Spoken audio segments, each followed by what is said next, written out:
Brut de décoffrage sur Logos FM avec Mathieu. Votre rendez-vous rénovation et construction en partenariat avec la Fédération française du bâtiment. Bonjour à tous, bienvenue sur Brut de décoffrage, votre chronique rénovation et construction sur Logos FM. Aujourd'hui, j'ai le plaisir de recevoir Jean-Marc Secco de la société Soprema. Bonjour Jean-Marc. Bonjour Mathieu. Dites-moi Jean-Marc, d'où venez-vous et qui êtes-vous ? Alors, tout d'abord, merci pour votre invitation. D'où je viens, qui je suis, donc Jean-Marc Secco. J'ai toujours baigné dans le métier du bâtiment, puisque mon père était un ancien artisan menuisier. J'ai fait donc des études, un bac+2, donc un BTS, études et économie de la construction, donc à Égletons. Par la suite, j'ai cherché du travail et donc je suis entré dans l'entreprise Soprema. Donc j'ai commencé, on va dire, un petit peu au bas de l'échelle, puisque j'ai commencé en tant que conducteur de travaux, et puis j'ai eu la chance de bénéficier de promotions internes et puis de passer directeur d'agence. Et je suis directeur de l'agence de Clermont depuis mai 2010. Vous êtes monté dans l'ascenseur social de l'entreprise en fait ? C'est ça, tout à fait. Bien. Pouvez-nous présenter s'il vous plaît le groupe Soprema ? Oui, bien sûr. Alors le groupe Soprema est un groupe familial français qui est indépendant, qui a été créé en 1908. Donc une entreprise qui est ancienne, avec son siège qui est basé à Strasbourg, avec le président qui s'appelle Pierre-Étienne Binchedler, qui est l'arrière-petit-fils du fondateur. C'est un groupe leader mondial dans le domaine de l'étanchéité, mais également spécialiste de l'isolation et de la protection du bâtiment. Donc c'est toujours un groupe familial ? Toujours un groupe familial, mais à dimension internationale. Bien sûr, bien sûr. Voilà. Donc sur le groupe, je peux vous donner quelques chiffres. Donc c'est à peu près 5 milliards d'euros de chiffre d'affaires. C'est un peu plus de 10 000 collaborateurs dans le monde, et dont la moitié réside en France, travaille en France. Concernant l'activité travaux, donc Soprema Entreprise, c'est à peu près 80 agences et filiales, puisqu'il y a aussi des filiales dans le groupe, et à peu près 3600 collaborateurs. Donc sur ces 80 agences, vous dirigez celle de Clermont-Ferrand ? Exactement. Très bien. Donc celle de Clermont-Ferrand, vous dirigez son rayon d'action, dites-moi. Alors le rayon d'action, c'est toute l'Auvergne, d'accord. Okay. Mais si vous me permettez, je fais une petite parenthèse sur la partie en fait Soprema Entreprise qui fait partie du groupe Soprema. Donc Soprema Entreprise représente l'activité travaux du groupe Soprema. Donc sur toute la France, il y a ces 80 agences et filiales qui interviennent dans les domaines de l'étanchéité, de la couverture, du bardage en façade et de la construction de charpentes métalliques et bois, puisqu'aujourd'hui, il y a dans le groupe aussi des charpentiers métalliques et des charpentiers bois. Et nous intervenons également sur tous les types de bâtiments, excepté les maisons individuelles. Donc la partie Soprema Entreprise représente 925 millions de chiffre d'affaires quand même, hein, oui. 3600 collaborateurs et à peu près 14 000 chantiers par an. 14 000 chantiers par an, voilà. Très bien. Et donc l'agence travaux locale ? Alors, l'agence travaux, donc, on est basé à Gerzat, exactement. Elle a été créée en 1988. Aujourd'hui, nous avons 35 collaborateurs, donc une vingtaine d'ouvriers. On a vraiment des équipes engagées, expérimentées. Et notre intervention, donc, sur l'ensemble de la région Auvergne, avec une petite particularité, puisque nous intervenons dans le département du 23 et aussi une partie de la Corrèze. Donc une agence qui a 35 ans, 35 collaborateurs, on a des chiffres clés là. C'est ça, exactement. Et ces personnes-là, en fait, leur activité, dites-moi alors, au quotidien ? Nous sommes scindés en deux services. Donc nous avons un service Soprassistance qui, lui, fait la partie petits travaux, recherche de fuite, contrôle d'entretien de toiture, mais j'en parlerai à la fin, c'est une partie de nos axes de développement. Okay. Et on a une branche travaux avec, pareil, un responsable de travaux. Donc les deux services sont complémentaires au sein de l'agence, puisque la partie Soprassistance fait des recherches de fuite, des petites interventions, des contre-entretiens, et des fois permet derrière d'engager des plus gros travaux. Dans ce cas-là, c'est la branche travaux qui prend le relais avec un responsable de service, et on a 2 conducteurs travaux, un bureau d'études également aussi, on a 2 personnes, et nous avons 9 équipes en propre. Ce sont souvent des équipes de 2 ou 3 personnes, avec un chef d'équipe toujours expérimenté, et puis un compagnon qui l'est un petit peu moins, qui s'appelle un second en fait sur chantier, et qui participe activement aussi aux travaux. Oui, qui est là aussi pour monter en compétence, j'imagine. Exactement. Alors c'est aussi la force, et c'est à l'image aussi du groupe et ce dont j'ai bénéficié, c'est-à-dire la promotion interne. Aujourd'hui, nous avons beaucoup de seconds qui sont passés chefs d'équipe. Et par chance, nous n'avons pas trop de turnover au niveau des équipes. Donc voilà, on sait aussi récompenser les seconds qui s'investissent, qui ont le sens de l'entreprise, le sens du travail, et on les fait souvent monter en grade et ils arrivent à être chefs d'équipe. En plus, dans ce que vous dites, vous pouvez aller travailler sur des chantiers de taille plus réduite, des chantiers beaucoup plus conséquents. Donc ça permet aussi d'avoir une vision de toutes les possibilités des métiers. Exactement. Aujourd'hui, voilà, on a certains compagnons qui sont plus à l'aise et avec le public, on va dire, qui passent mieux en clientèle, qui ont cette proximité-là. Donc c'est ils ont une appétence, important. En fait. Exactement. Voilà. Où on a vraiment... le service Sopra-Assistance, par exemple, c'est vraiment des gens dédiés à cette activité-là. D'accord. Et la partie branche travaux, chez nous, le secteur travaux, c'est vraiment des compagnons, pareil, dédiés aux moyens et aux grands chantiers. Mais justement, tiens, arrêtons-nous sur les chantiers. Est-ce que vous pouvez nous donner des exemples pour que les auditeurs comprennent les travaux que fait Soprema ? Alors oui, on fait alors que ce soit des travaux neufs ou des travaux en réfection, si on part en travaux neufs, on intervient par exemple sur des logements, d'accord. Aujourd'hui, on sait qu'il y a beaucoup de logements sur Clermont, même si la tendance est à la baisse. Mais une fois qu'une toiture est faite, une fois qu'une dalle béton est coulée, on intervient pour faire notre complexe d'étanchéité, c'est-à-dire qu'on vient dérouler et souder à chaud, donc avec un chalumeau, notre pare-vapeur, on met notre isolant, on met notre système d'étanchéité, et après par-dessus, en fonction de ce que souhaite le client, soit de la végétalisation, soit du photovoltaïque qui est aussi un axe de développement, soit il la rend de la terrasse accessible en mettant des dalles sur plot par exemple. J'aime beaucoup le terme de complexe d'étanchéité, parce que ça renvoie finalement à des fois à un imaginaire. Oui, le métier d'étancheur est un métier complexe et technique. Exactement, c'est vraiment un métier complexe et technique, et pour arriver à maîtriser, je dirais, l'art du chalumeau, il faut des années d'expérience, ça c'est clair. On ne peut pas commencer comme ça et s'improviser étancheur. Il faut vraiment avoir des gens formés pour ça. Aujourd'hui, nos gens sont formés. On a une école en interne qui forme nos gens.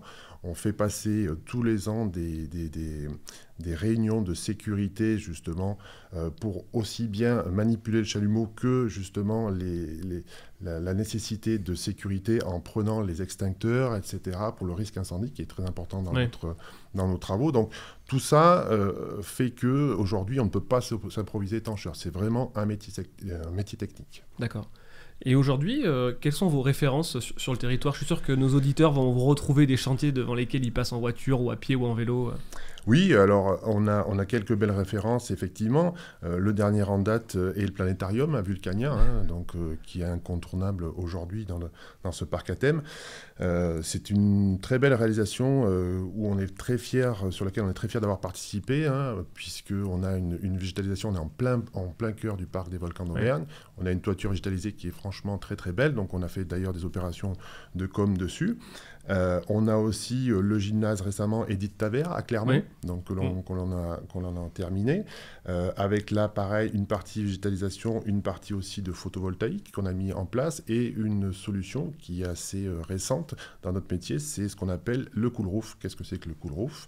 C'est une toiture réfléchissante, c'est-à-dire que les rayons du soleil viennent taper sur la toiture, sur la membrane supérieure qui est de couleur blanche, et en fait les rayons sont forcément renvoyé plutôt vers le ciel, donc ça marche vraiment par réverbération, si vous voulez. Ça permet en fait de renvoyer les calories Exactement. à l'expéditeur en fait. Exactement, tout à fait. Très bien. Donc on a ce type de référence. On a aussi réalisé dernièrement l'île aux Pardieu, c'est le nouvel ensemble de bâtiments qui est le long de l'autoroute, qui est assez important.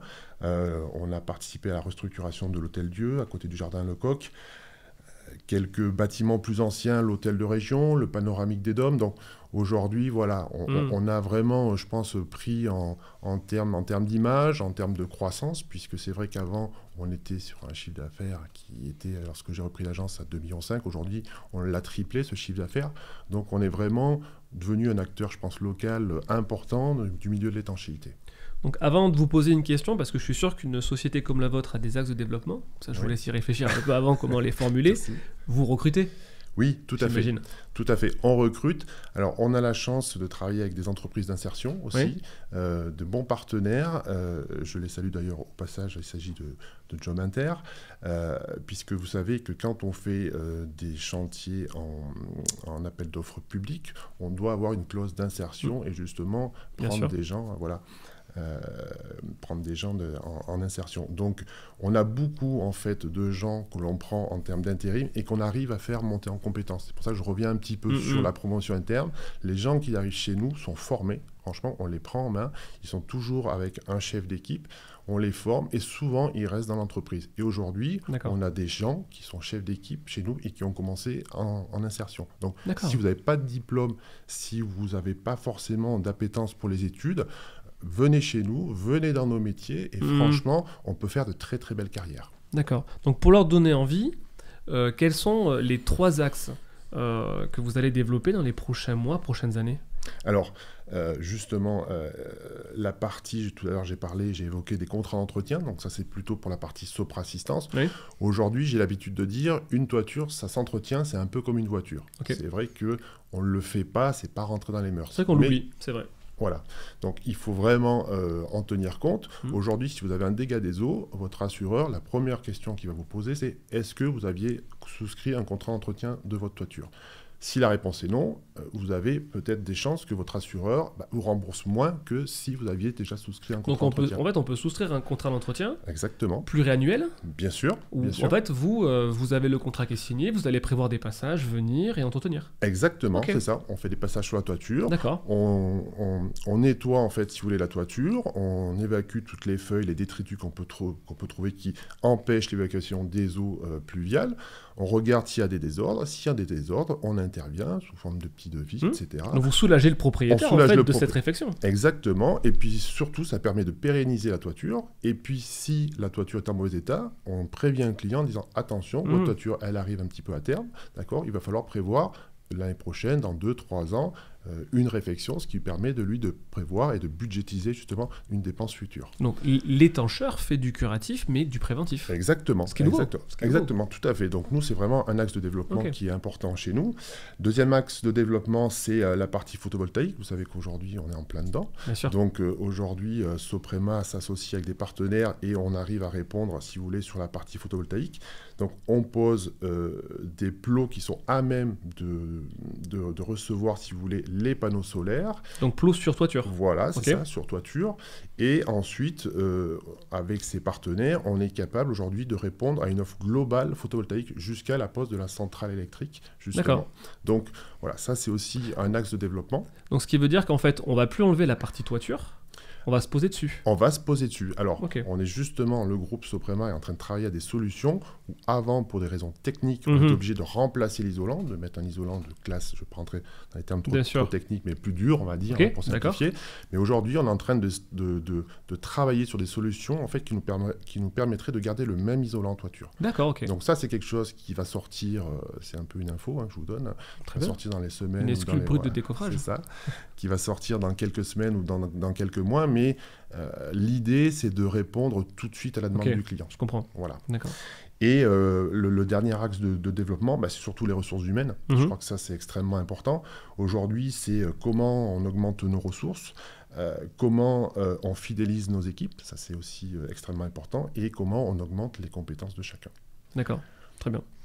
Donc si je peux résumer un peu notre échange, le métier d'étancheur, il faut vraiment casser l'image. Voilà, on va être sur des métiers Oui. aujourd'hui qui vont aller du préventif au curatif. Exactement. On y intègre quelque chose qui est extraordinaire, enfin je veux dire l'innovation, le photovoltaïque et certainement d'autres choses demain comme vous parliez. Donc on est sur des métiers en fait, comme beaucoup de métiers du secteur de la construction et du bâtiment, où l'évolution technologique fait partie du quotidien. Exactement. Vous savez, aujourd'hui, le métier d'étancheur évolue. C'est plus quelqu'un qui est juste là en train d'étaler ses rouleaux d'étanchéité, j'ai envie de dire, basiquement. Aujourd'hui, on parle plus trop de toiture terrasse, mais de cinquième façade. J'aime bien ce terme. Le cinquième façade, c'est quelque chose déjà qui nous parle, qui est déjà plus valorisant pour tout le monde, pour les entreprises du secteur. Donc, c'est des choses très, très importantes. Et il y a beaucoup d'innovations qui vont arriver. Une des dernières sur laquelle ils sont en train de parler, c'est le retraitement en toiture des eaux grises. C'est-à-dire que si vous êtes en train de faire la vaisselle, l'eau, plutôt qu'elle s'évacue naturellement, en fait, elle va être pompée, remise en toiture, traitée avec des plantes phytosanitaires et puis réinjectée dans le secteur. On sait que le problème de l'eau est crucial.